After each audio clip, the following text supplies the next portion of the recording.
Welcome to One on One with the Grim One. I am your host, the Slayer of Posers, Master of Disaster with the most, the Necrosexual. And joining me on this morbid talk for this dangerous meeting, we have the world-class shredder from Testament. Please welcome Alex Skolnick. How the hell are you, Alex? Okay, Necro. It's great to be here, man. It's good. Thank you. Real time, but, here we are. Yes, we're in every possible dystopian future imaginable in one. So it is one hell of a time to be alive. And, of course, now more than ever, music saves, art helps people stay sane. So it's wonderful to talk to my guests about the music that holds a special place in their hearts. Because after all, this is one-on-one with the Grim One. So that means that every guest selects one album that has held particular influence in their lives. So tell me, Alex, what album are you prepared to speak about today? I'm going to talk about an interesting album. It's called Colonel Bruce Hampton and the Aquarium Rescue Unit. That is the title of the album.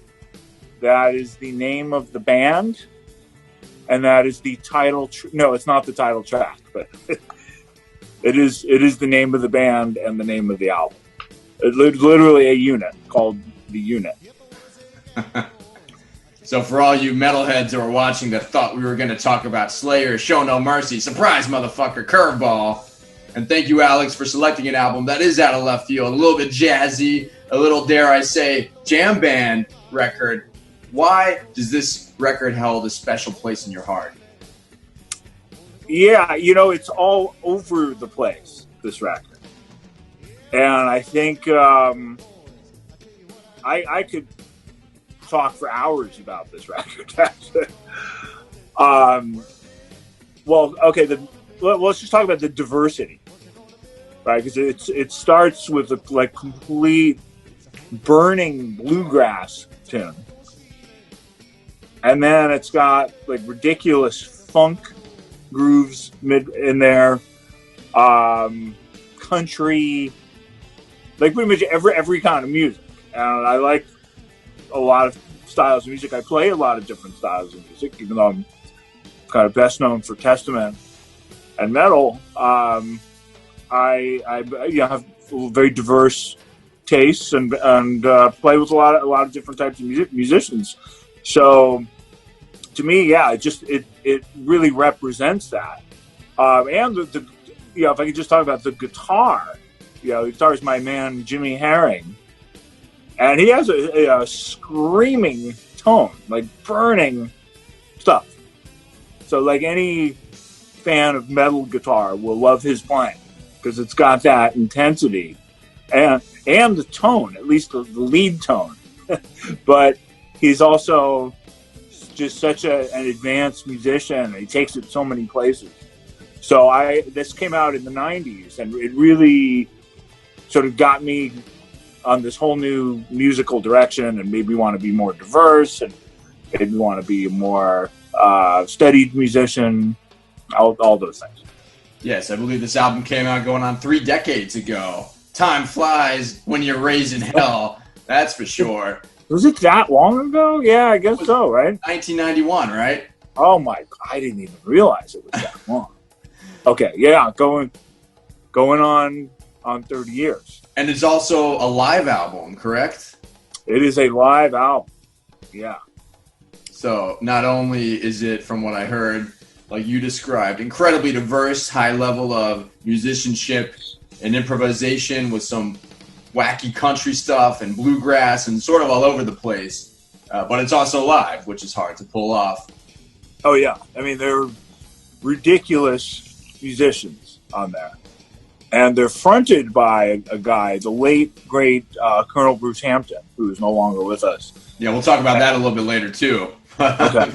But, yeah, the musicianship is off the charts. So tell me, going back 30 years almost, where were you the first time you heard that record?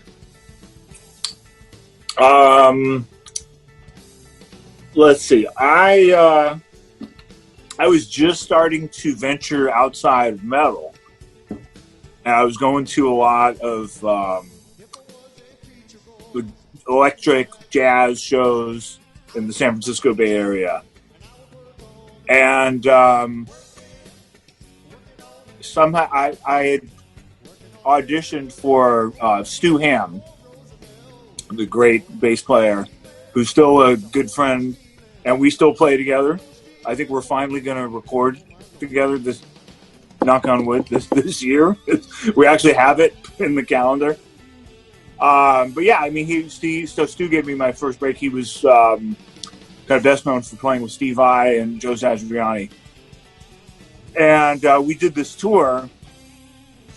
And before we did the tour, he auditioned me, and there was a keyboardist as well. And initially, the keyboardist was supposed to be a guy named T. Lavitz, who is he's best known for the Dixie Dregs. Incredible musician.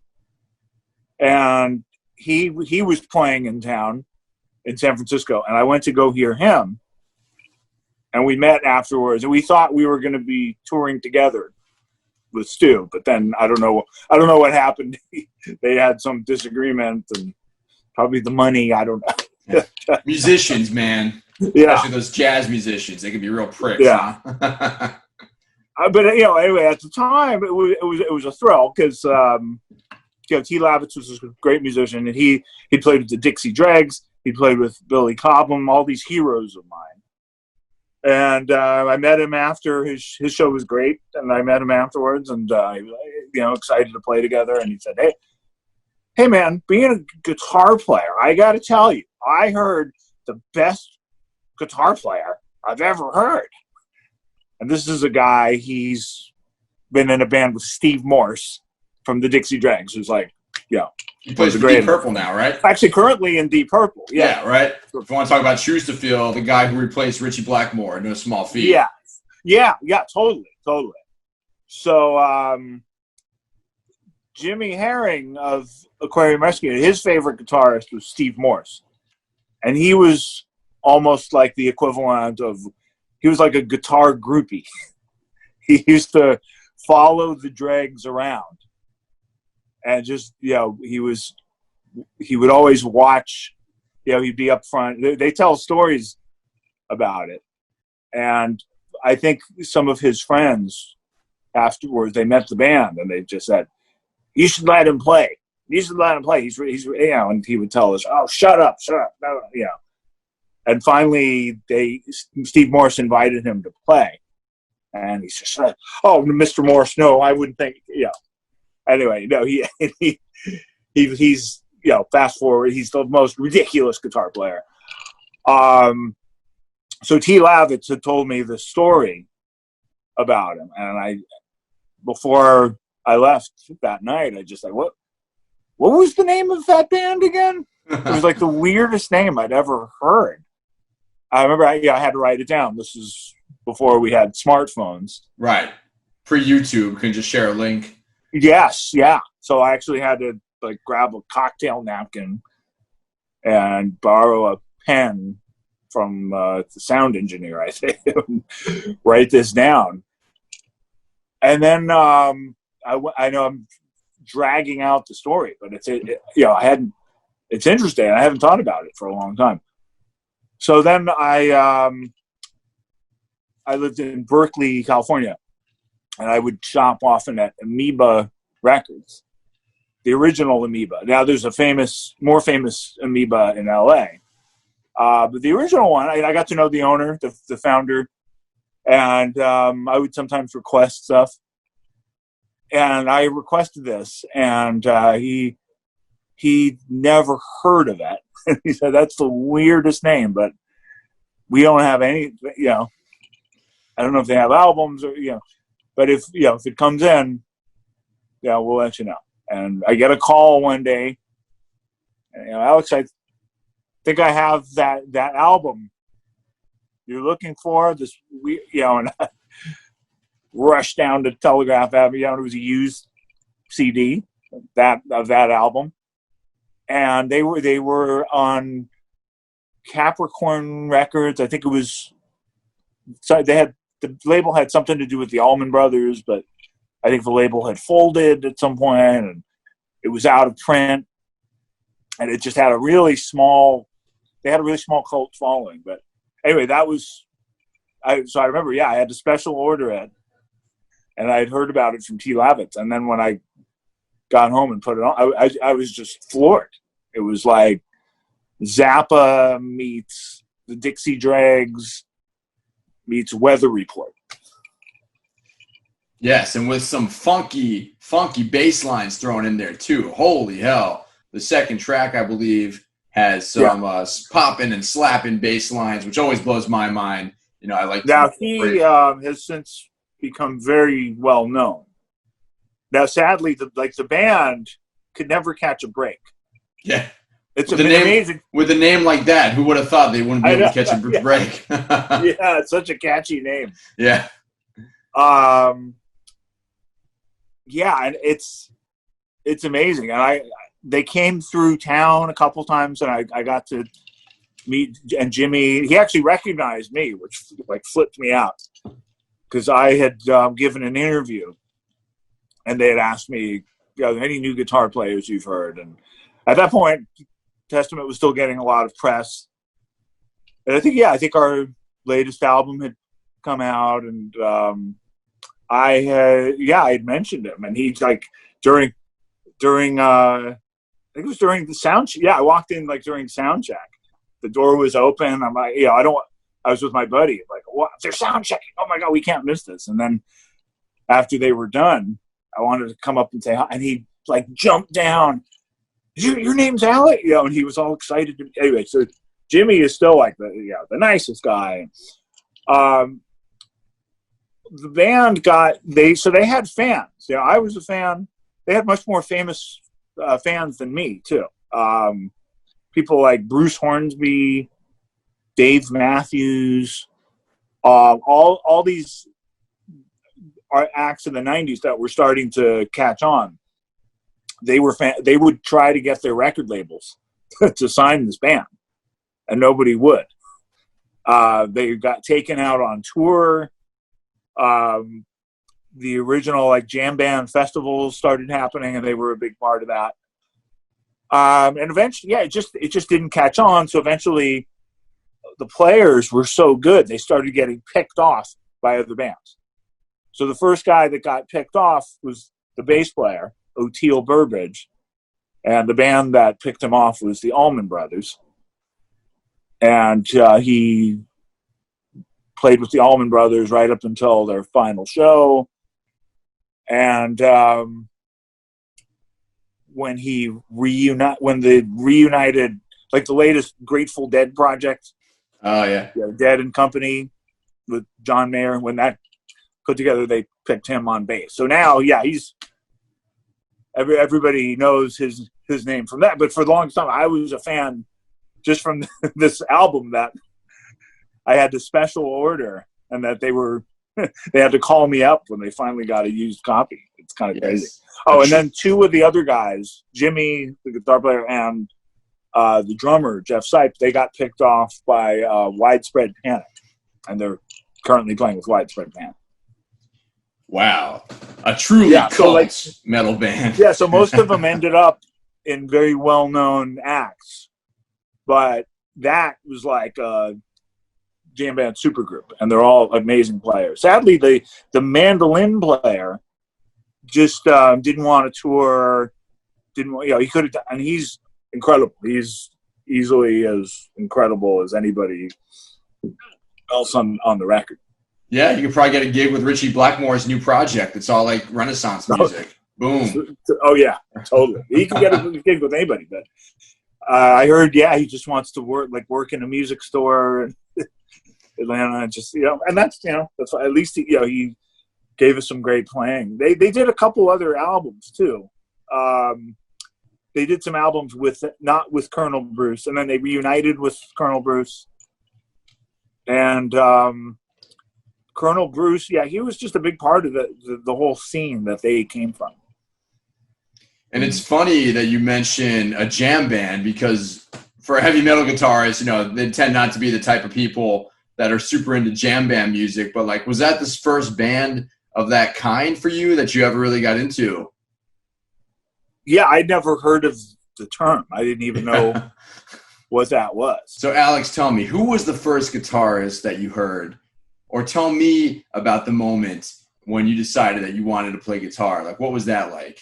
Gosh, what was the exact moment? Well, I became a Kiss fan, when I was 10 years old. And I just think, at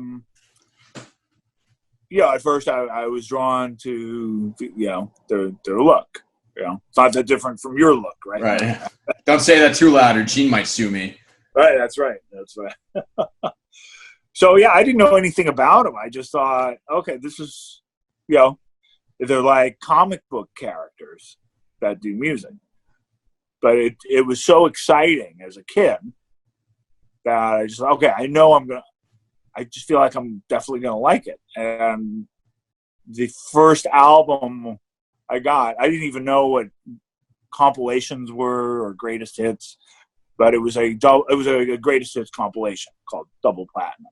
So I didn't even realize all those songs are in other albums I did later. But it was actually a good collection of Kiss tunes. And it was, I just really dug listening to it. And I just thought, you know what, it's worth a shot to just try playing guitar and see if, I can play some of these songs. So that was it, Kiss, your first gateway band, huh? Yeah, it really started with Kiss. Yeah. At least for playing guitar and not knowing what kind of guitarist I wanted to be. Right. Become a few years later, hearing Van Halen for the first time, I was okay. I want to be a quote unquote lead guitarist. I don't. Yes, and that you, sir, are one of the most recognizable virtuosos in heavy metal. So bravo to that, sir. But also, you're a Renaissance scholar. You're a jazz man. So it sounds like this album, Aquarium Rescue Unit album, was sort of what set you on that path to not just being a heavy metal, rock and roll guitar, lead guitar player, but also down the path of being a jazz player. Yeah, I think so, in a way, because those guys and that they're playing on that. It's not booked as jazz, and they're not. None of them are trying to fit into the category, and they're not like seeking acceptance from jazz critics. Jazz critics probably would not, at least like mainstream jazz critics, probably wouldn't listen to some. I know some jazz critics that are actually much more open-minded that you would think that would appreciate that. But it didn't fit. It didn't fit into any category. It didn't fit into rock category. It didn't fit into the jazz category. But then you listen to it, like what they're doing, the level is just so high. It's just such a good standard. It's there. And I just thought, okay, over the years, it just had more and more of an impact on me. Not just the playing itself, but okay, it the substance is there. It's not style. Nothing wrong with style if you got it, but this was a band. To me, that it was just what mattered on that record was just the substance. Didn't matter to me that they can't get a record deal. They have Dave Matthews and Bruce Hornsby and all these guys trying to get them record deals, and nobody can get them nobody. The industry wants nothing to do with them, and I thought that's kind of great, actually. Yeah, it truly is cult, even if it's not in the heavy metal realm of things. I feel like behind every major influential band or bands, there are always those musicians type bands, like the more underground and criminally appreciated acts that have gone on to influence so many other ones that are kind of lurking in the shadows. And that's one benefit of the internet, because in a lot of ways, decades later, these bands are kind of finally getting their due or their traction as best as they can. So yeah, there are so many of those. in the metal world, King's X. Yeah. It's a band I hear them cited by so many artists, even beyond metal. Even Jeff Ament of Pearl Jam, like, directly credited them with being in this. And like Tried, same thing. Like Tried Talking Sense when they were starting to blow up. Now that he had the ear of these gatekeepers of the music industry, just telling them, you guys got to give these guys a chance. And they took them on tour for some show. It didn't matter. Yeah, it's and just they were on Metal Blade record, which isn't I guess not mainstream, but it's still a pretty large record, at least to be on. But same thing, Fates Warning, another band I talked about on the same program a couple months ago, like a really a musician's band in every sense of the word. Yeah, there's so many, and you just there's nothing that can be done about it. It's all it's just it's very random. It's like what cards you draw. That's why with music, I think you have to be very accepting of, because you don't know what's going to happen. Yeah, you don't know where you'll end up. You could be Post Malone, or you could just be virtually ignored by the music industry. But I think as long as you feel good about what you're doing, and you feel a connection, and hopefully others do as well, especially your peers. If your peers like what you're doing, that's great. I mean, I think this happens in other fields too, like in comedy, for example.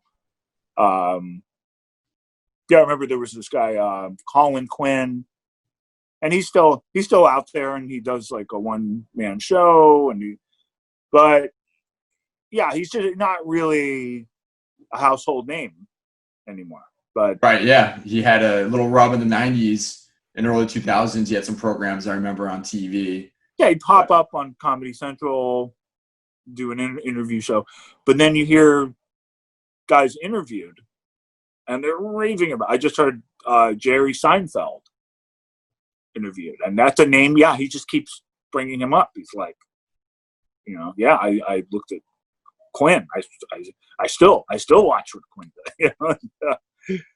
And it's you sometimes don't have control of how well known the name is versus, but you just have to do it. Yes, those who know.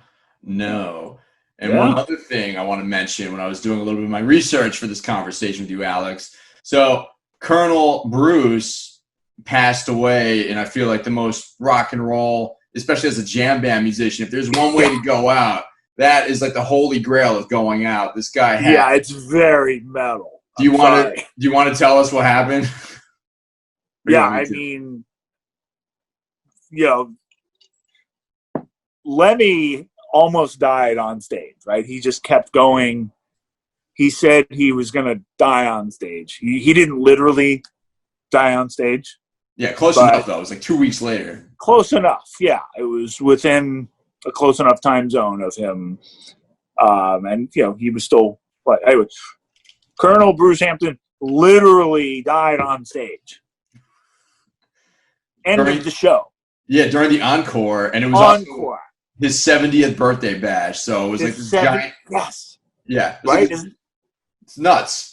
Of all the ways to go at the encore of your own birthday party for your 70th birthday. With Now Lemmy was 70. So it was close. But it's amazing how close it was. I mean, there's just some serious parallels there. In rock star years, they were far older than their calendar date, I guess. Yeah, it was his 70th birthday bash. It was a reunion. So this band reunited. Aquarium Rescue Unit came to. A lot of other musicians were there. Many, more than I could name. And during the encore, And yeah, he just like went down, and I think for a moment they thought he was kidding, and then the band is just playing that final note, and trying to wake. Somebody tries waking him up, they can't wake, and it turned out he died. Yeah, as a guy, like literally next to the guy that's soloing. It's so rock and roll. I mean, it's the most rock and roll way to go. Right? Yeah, I can only aspire to reach Valhalla in such a poetic fashion. So we'll see, baby. But yeah, yeah. Definitely... Also, one other way that people there's an interesting cameo that he makes. Oh in yeah, the film that some people might. Now, I remember seeing this. So the film is Sling Blade with Billy Bob Thornton, and also the jerk in that character in that film, the musician Dwight Yoakam. Right, he has a band, and the guys in his band include Bruce Hampton. And I remember there's one part where he's trying to make a suggestion for lyrics that he wrote, before he gets shot down by Dwight Yoakam's character. And I hadn't even realized that he's in the film, but I remember he's reciting these lyrics, and I'm just like, wow, that voice, that is so familiar. And I realized that it's him.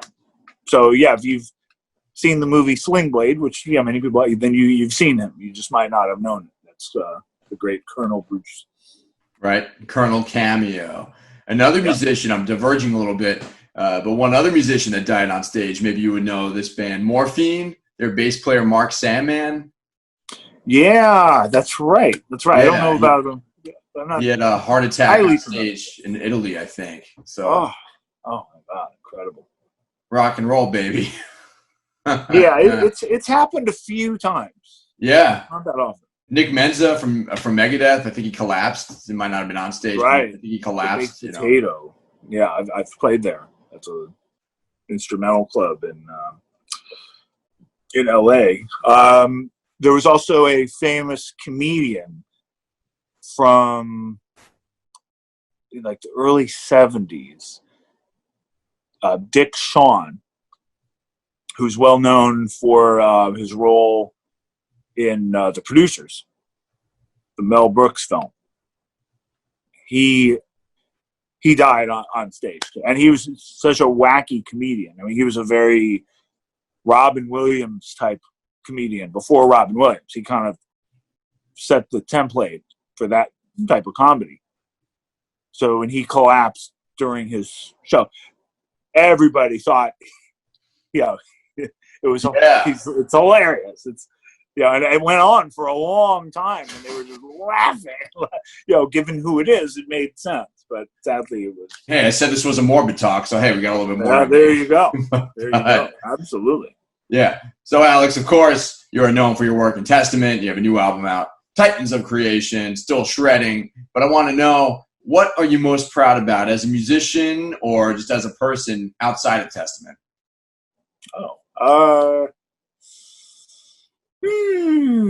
Good question. I guess I'm proud that I'm able to be basically honest, and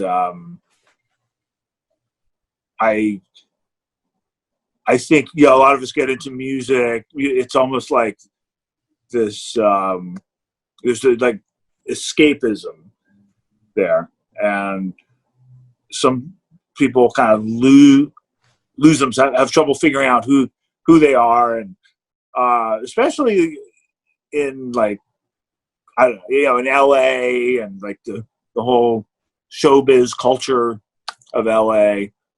There's always sometimes people act like they're always on stage, and I've never been able to do that, and I don't want to do, and I don't relate to people who do that.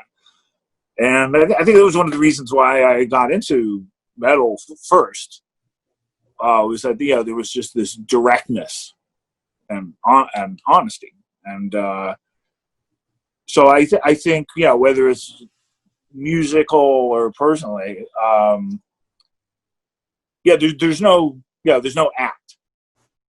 And I do feel like there, so many people in the world, but especially in, the music world or the entertainment world, there's such an act by so many people. And I think, you get better at detecting it as you get older.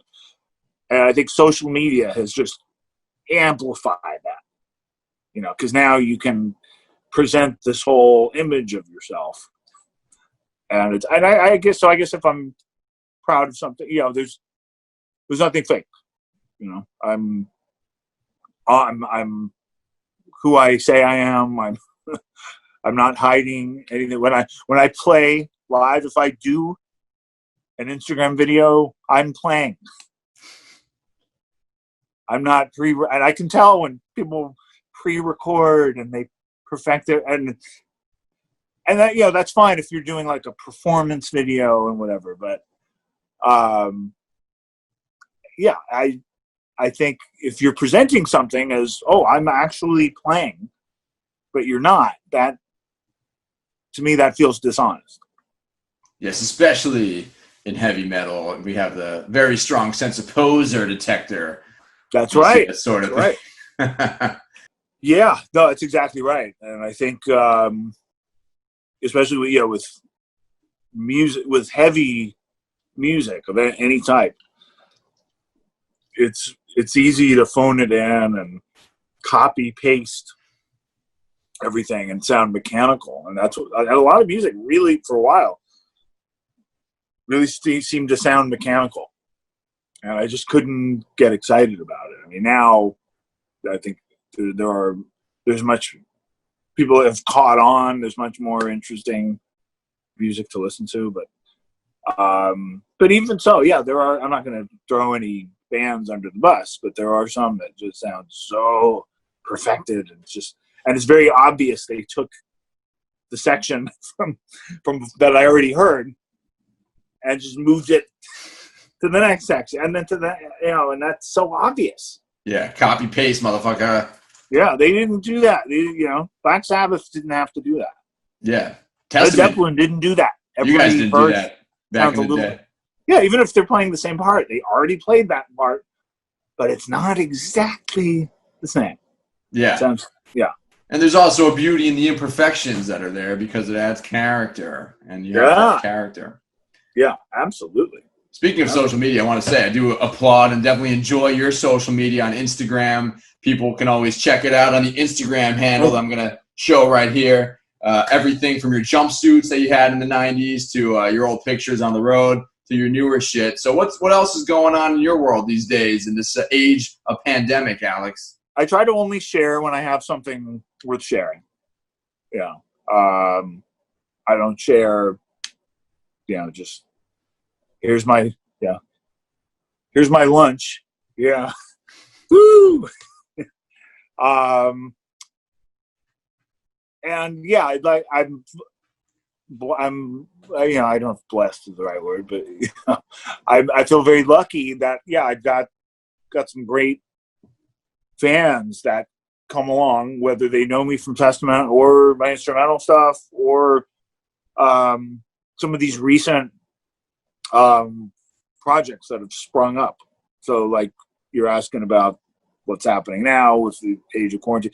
There are a lot of these these quarantine videos that have been fun. It seems like the one I did with Charlie Benante and Roth and Suicidal Tendencies when we were doing Rush tunes, that seemed to really catch on.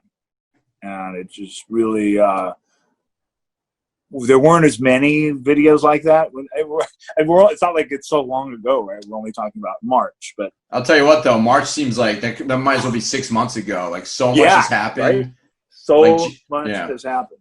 Yeah, it's crazy. Yeah, it's insane. But that started, and that became a thing, and it's not easy to do, especially like a Rush tune. But And he has done a whole bunch of these with different artists, but we did a whole series, me, Raw, and him doing Rush, and sometimes with the singer from Crowbot, Brandon. And those have been fun, and I've done a couple of Queen songs with other artists, and I just did another one that is being worked on today, also with Charlie and Rob, but it's not Rush. And there is a different vocal. I'm not going to say what it is, but it's coming out next week. And yeah, a lot of anytime one of these things pops up, it's like, okay, that's a fun project to work on, but it's given me incentive to get better at recording. I've also I've done a bunch of guest appearances and some for hire studio stuff. So, I live in New York, so I don't have like a whole lot of space to do a proper studio, but you don't really need to anymore. Yeah, I did a whole 13-minute Death Grind EP with this bad boy right here. Right, So, yeah, I have the same one. It's pretty amazing what you can do on your own devices. So I'm hoping that, especially now, people are going back to their DIY roots and getting resourceful. It's amazing what you can do. Yeah, so but there's a lot of tech.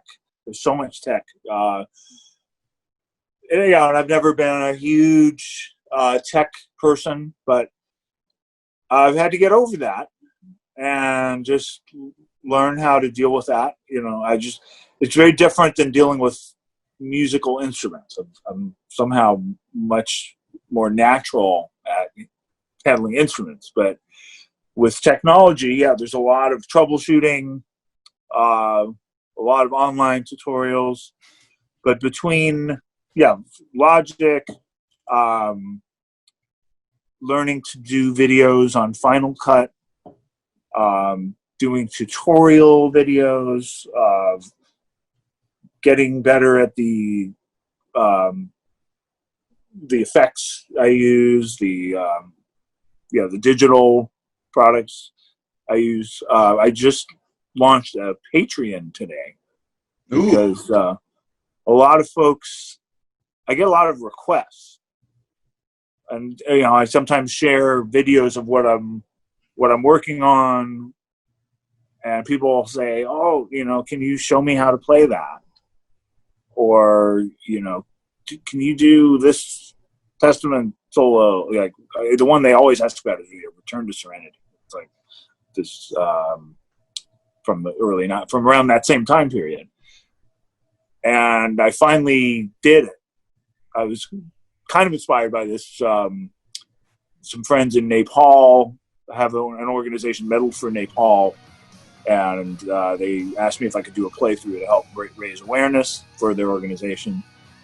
So between that and all the requests I get for that song, it's like, okay, you know what? I need to relearn this song. I need to film myself doing it. And I did it, and I let the guys use it. So it's there to raise awareness. But I also need to show people how to play it, because I'm constantly getting asked, how did you play that song? How did you play that solo? So it was a good excuse to launch a Patreon. Excellent. And you can join for a very low level, and it's like taking a lesson with me. And you get a couple. If you want to learn the whole song, it's a slightly higher level. But still, it's like an iTunes membership. And I'm going to continue hosting there. I'm actually really excited about it. Yeah, it's a great thing to plug, baby. I'll make sure that the people watching this can see your Patreon to check it out, get a virtual lesson with the one and only Alex Skolnick. Yeah, and actually at higher level, you can get an actual lesson too. And I launched it today. I've already had folks sign up.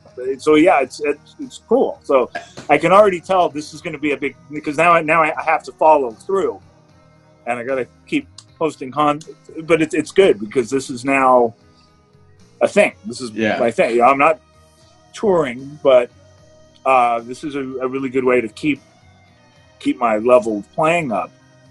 Is teaching and sharing music, and I do these. I try to do a performance online on Instagram once a week, but I'm going to do it as well on the Patreon. So it's just patreon.com/Alex Skolnick. There you go. At what level do they need to get to receive feet pics? Feet pics. Yeah, that's a thing on Patreon, baby.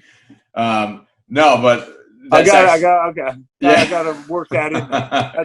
Yeah, there's a market for everyone. Yeah, I don't know if I'm gonna be asked. Yeah, there's a market for everyone on the internet. No, but that's actually a really cool point. You're talking about learning your old solos. Like, have you ever dove back into one of your solos from back in the day and been like, shit, like what the hell was I playing, or had trouble trying to piece it back together? Or how was this song?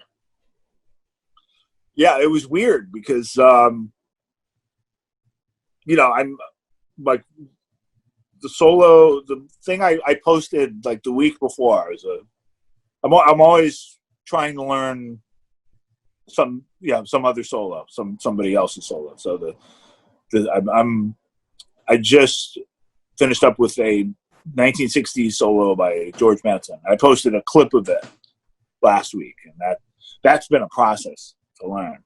But I thought, going back to my old stuff, it should be so easy. And there were moments there where I'm like, it was not, I'm not saying it's the same as learning George Benson, but I had to go through the same process. I had to listen just as carefully. I had to really okay, I got to break it down one measure at a time. And it wasn't that easy. Now, there are others. Also, Testament hasn't played that song in forever. The songs that are regularly in the set, or they come in and out of the set that's not a problem. Any song that I've played live, within, I don't know, 5 or 10 years, it's probably going to come back pretty quickly. But this had been a long time. This had been so long. So, it's one of those things. It's, it's a good excuse to get back in and do. And I liked it. It kind of made me reappreciate. Oh wow, I see what if I can, not to pat myself on the back, but I see why people ask for it, because there is some interesting stuff going on there. Indeed. And I had fun. I had fun talking about it, but the next one's going to be what I want to do. So I'm going to do one of the ones but I'm going to go back and forth, and I'm taking feedback from people, they're letting me know other things that they request, and it's fun. It's fun. So I think I have no problem making the best of this technology, and this is this is going to be being a musician for a while. Yes, a new normal for a while. Yes, the new abnormal. Yes, the new abnormal, right? Dystopia in paradise, I call it. And I'm glad to see that you're still growing and evolving throughout this change, even when you're at home and not on tour on the road. And speaking of guitar solos, I got to know, is there a Testament solo that's either your favorite or maybe have been your most memorable or maybe the most pain in the ass to learn? I'm really curious to know what that back catalog of all the solos you've done, which one holds a special place for you?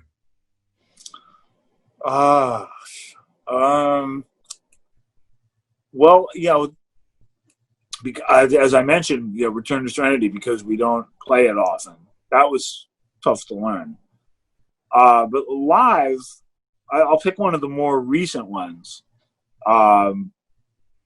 This song, Stronghold, just for some reason, is just really fun to play, and it's challenging, and it's got like a little bit of everything. It's got sweeps, but it's not too many sweeps. It's got picking, it's got pull-offs, it's got a little bit of finger style, where I use right hand fingers as well as pick. So I think that's a good representation of like how I play now, doing the metal stuff. Excellent. Just like Colonel Bruce, a little bit of everything thrown in there, baby. That's the idea. Exactly. Yeah. So, Alex, thank you for going one-on-one with the Grim One. This has always been an insightful discussion. What do you want to say to all the heavy metal hell racers watching out there? Oh, man.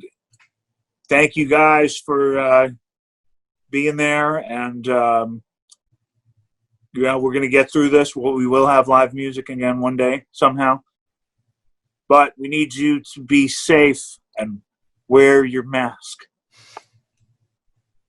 I know some don't like to hear that. I don't understand that, but whatever. I'm not going to get into it. We were talking about my Instagram posts. Some of my Instagram posts get interesting reactions, and sometimes they even make headlines. But that's one example. But it's just bad. Let's all do the right thing. Let's be safe.